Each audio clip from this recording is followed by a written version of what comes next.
First 50 seconds complete. Autonomous is the only time you get points for movement alone. Apparently all 6 teams appearing to get those 3 movement points each. Score should already be 9-9.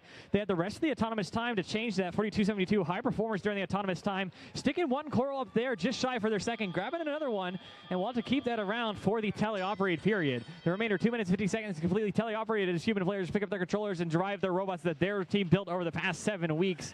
97-90 Crypto Creek, their sister team. 2 of those from Sellersburg working together on the robot hand in hand, but delivering 2 different products in today's event. 42-72 featuring a netting-based mechanism to prevent additional game pieces from getting stuck in their robot. Teams can only hold on to 1 game piece at a time. 1 algae, 1 coral. The coral are those PVC pipes, and those algae are your teal spheres. 42-72 Maverick Robotics scoring algae directly into the barge. That is allowed and is worth 4 points for their alliance. Many teams instead potentially using the processor, passing the game piece to their opponent's human player, only worth 4 points to my understanding.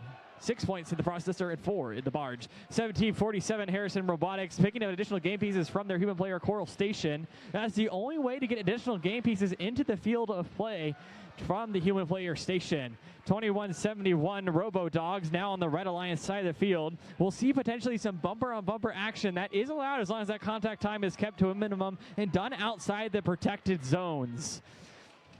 They're trying to prevent their opponents from scoring as many game pieces as possible, and they'll continue to do that throughout the remainder of the match. Scores currently 24-51 in favor of your Red Alliance.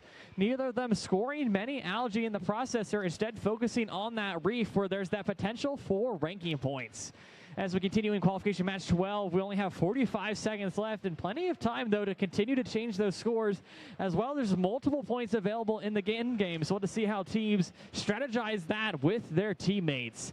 Team 97-90 working to deliver game pieces from their human player station. Quite a pileup of coral on the field. Many teams not going for a ground intake just because there's a plethora of pieces available.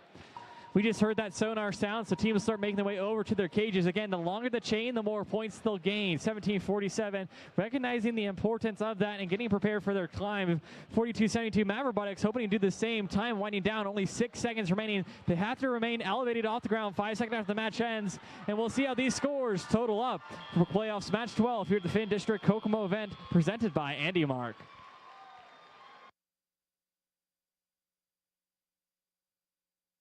Blue Alliance is 52. They're going to walk away with 5 ranking points. That's 3 for winning, 1 for their work in the barge, and 1 for their work in autonomous.